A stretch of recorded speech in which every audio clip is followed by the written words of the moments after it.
Altura agora para a rubrica A Última Fronteira. Está connosco, como é habitual, ao domingo, o Miguel Gonçalves, o comentador da RTP, para assuntos do espaço. Bom dia, Miguel. Bom dia. Começamos esta semana espacial com a dança orbital, 2 estrelas séniores, e também sobre uma desconfiança sobre quem anda a perturbar fluxos estelares nas redondezas da Via Láctea. É verdade. Olha, vamos então começar com o romantismo, com um casal de estrelas anãs brancas. Anãs brancas, os nossos telespectadores já devem saber, corresponde à fase final da vida de estrelas parecidas com o nosso Sol. E este duo dinâmico são 2 estrelas que, de facto, têm aproximadamente o tamanho da Terra. Imagina então estrelas do tamanho do nosso próprio planeta e que juntas têm mais ou menos a massa do nosso Sol, as 2 juntas. Portanto, são 2 estrelas pequeninas na fase final da sua vida, cresceram e evoluíram juntas, uma junto à outra. E que bonito é quando os telescópios na Terra conseguem olhar para estas estrelas e ainda por cima, neste caso, quando estão mesmo na nossa linha de visão. O que faz com que nós consigamos ver um eclipse atrás de eclipse, sempre que elas giram à volta um do outro. A notícia interessante é que este instrumento que nós estamos a ver neste momento, que está acoplado num telescópio americano, olha, já detectou cerca de 10 milhões de objetos que variam de brilho muito rapidamente. É o caso quando temos eclipses de estrelas, umas atrás da outra. E este duo estelar é o segundo duo mais rápido a girar sobre si próprio. Para teres uma ideia, elas giram uma volta uma da outra a cada 7 minutos. Mas para além do interessante desta rotação muito rápida, e é um duo que está relativamente próximo de nós, a 8.000 anos-luz de distância, os astrónomos conseguiram também detectar algo de muito interessante. É que uma delas, curiosamente a mais pequenininha, está a comer material da estrela maior. E, portanto, aquilo que os astrónomos estão a ver praticamente em tempo real é uma espécie de uma estrela vampira, que está aos poucos a sugar o material da sua estrela companheira e, portanto, nós já sabemos mais ou menos qual é a evolução deste tipo de sistemas muito, muito dinâmicos. Mas, portanto, para além dos 7 minutos que giram um à volta do outro, para além de sabermos que uma está a sugar a outra, há aqui 2 outros pontos de interesse muito interessantes, que é o seguinte: quando nós temos este fenómeno de ter material a ser sugado pela outra, o que os astrónomos tentam encontrar, e que geralmente encontram neste tipo de fenómenos, é raio-x. Uma grande emissão de raio-x que, no fundo, denuncia precisamente este sugar da matéria.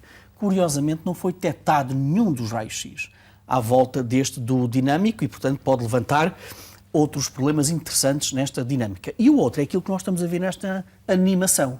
É que este duo dinâmico está perto de nós o suficiente para que, futuramente, este instrumento que nós estamos a ver, chamado LISA, tente detectar as ondas gravitacionais associadas a este duo. Ou seja, quando temos 2 estrelas, mesmo com uma massa pequenina, como é este o caso, a girar muito rapidamente sobre si próprio, isto agita o espaço à volta, cria as chamadas ondas gravitacionais. Nós até hoje, com os detectores que temos na Terra, conseguimos detectar ondas gravitacionais associados a estrelas de grande massa ou eventos de grande massa. Olha, 2 buracos negros em colisão, 2 estrelas de neutrões em colisão e 2 anãs brancas exige uma precisão muitíssimo mais extraordinária, e que é isto que este LISA vai fazer. Portanto, estas 2 estrelas são também um laboratório, digamos assim, para as ondas gravitacionais. Depois, e como tu falaste muito bem, temos isto que estamos a ver, que é perturbações suspeitas. Muito rapidamente, nós sabemos que à volta da Via Láctea existem fluxos de estrelas, olha, autênticos rios de estrelas que circundam à volta da nossa estrela. Olha, são estrelas que foram arrancadas pela gravidade da nossa Via Láctea a outras galáxias ou outros enxames de estrelas nas proximidades da Via Láctea, e agora aparece um estudo muito interessante que diz o seguinte: houve um conjunto de estrelas detectadas fora deste enxame.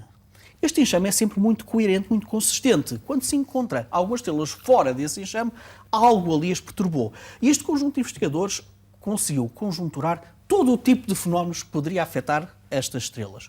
Nenhuma delas parece explicar, de facto, esta perturbação nas estrelas destes jatos, destes fluxos. Qual é que é, então, a proposta radical que eles apresentam? Matéria escura. Nós sabemos que cerca de 30% a 35% daquilo que é o nosso universo é constituído por aquilo que se chama matéria escura, que os astrónomos não sabem, não fazem a mínima ideia o que é que será.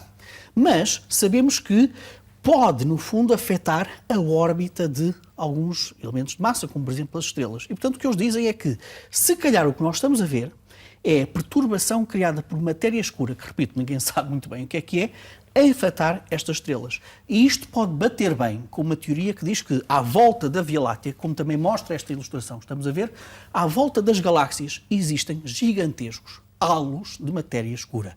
E, portanto, a pergunta que se coloca é: será que pela primeira vez nós estamos a ver esta perturbação criada por matéria escura nas estrelas? Vamos precisar de mais investigação, mas para já é uma hipótese interessante. Miguel, avançamos para o segundo tema do Última Fronteira e agora revelamos algumas das investigações da Estação Espacial Internacional e que já estão a projetar um futuro na Terra e também na exploração espacial. E será que os poderosos aliados da exploração espacial poderão ser seres minúsculos, micróbios? Olha, é isso que também a Estação Espacial, que está a 400 km acima de nós, mais quilómetro, menos quilómetro, está a tentar investigar neste novo conjunto de pesquisas científicas que estão a ser feitas lá. Vamos trazer a primeira, muito interessante, e que passa pelo seguinte: nós já conhecemos impressoras 3D, como esta que nós estamos a ver, para criar tudo e mais alguma coisa que nós queiramos. Agora, uma das investigações que está lá em cima é tentar fazer aquilo que se chama bioprodução. Ou seja, nós já reproduzimos células na Terra há mais de um século, mas é algo que é limitado.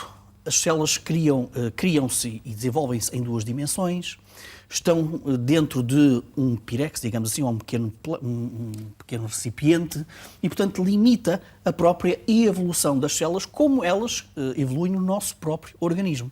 O que agora um grupo de investigadores vai fazer, é isto que nós estamos a ver, é enviar precisamente, tentar criar células 3D, precisamente no ambiente de microgravidade da Estação Espacial Internacional. Porque isso pode replicar melhor aquilo que nós estamos a ver, um crescimento a 3 dimensões das células, precisamente no ambiente de microgravidade. Porquê é que isto é importante, Cristiana? Porque o que os cientistas pensam é que, desta maneira, podemos assistir a algo que ainda é ficção científica, se calhar só daqui a uma década é que vamos ter isto, que é criar órgãos vivos, precisamente no espaço. Uma outra vantagem é que aquilo que nós conhecemos na Terra é que algumas destas estruturas, quando são colocadas no nosso organismo, podem sentir, o organismo pode rejeitá-las. Agora, se forem células do próprio paciente a serem construídas num órgão, no espaço, então não há rejeição. E, portanto, aquilo que nós estamos a ver é a investigação de ponta na área de biologia no espaço, com aplicação na Terra. E, portanto, é muito interessante. Outra investigação envolve micróbios. E porquê micróbios? Olha, porque na Terra nós já conhecemos uma técnica chamada biomineração. E já conhecemos há algum tempo, e que passa, aliás, biominação, e que passa pelo seguinte: se nós colocarmos um determinado grupo de micróbios perto de rochas, ou nas rochas, esses micróbios conseguem sugar alguns dos elementos geológicos, químicos, minerais, que são importantes, olha, e até são preciosos na Terra. Isso é feito aqui no nosso planeta. O que está neste momento na Estação Espacial Internacional são 3 micróbios que vão também tentar fazer esta experiência no ambiente de microgravidade. Ou seja, vão colocar estes micróbios em basalto, uma espécie de basalto, e vão tentar perceber se estes micróbios, no ambiente de microgravidade, conseguem também ir ao interior destas rochas e sugar os elementos preciosos ou não tão preciosos como isso. Por que razão é que isto é importante, Cristiana? Porque a questão é tentar perceber se a biominação extraterrestre pode ou não ser uma realidade. Porque se isto correr bem, se de facto nós conseguirmos ter este comportamento dos micróbios no ambiente de microgravidade como temos na Terra, então imagina o que é nós levarmos estes micróbios para a Lua ou para Marte e utilizar os minerais que estão presentes no regolito lunar, nas rochas de Marte, para extrair os minerais necessários para a construção do que quer que seja de habitats, por exemplo, na Lua ou em Marte. E, portanto, é ficção científica, mas não deixa de ser ficção científica, está a começar a ser construída no nosso tempo. Para terminar, Miguel, velas solares que podemos ver através de um vídeo. Muito rapidamente, desde os anos 70, que Carl Sagan e a Sociedade Planetária sonharam com a construção de uma chamada vela solar, utilizando Mylan, um tipo de estrutura muito, muito fina, e aproveitando os fotões do Sol, do vento solar, a embater nessa vela, a ideia é que isso sirva de propulsão para futuras naves.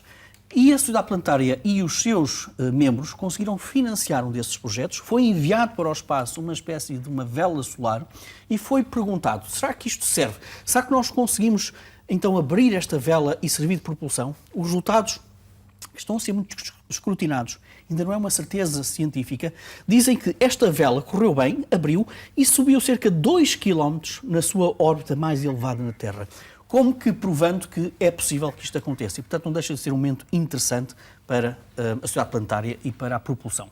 Miguel, obrigada e até o próximo domingo. Esta hora fazemos mais uma pausa, voltamos já a seguir para a terceira hora do Bom Dia Portugal. Até já.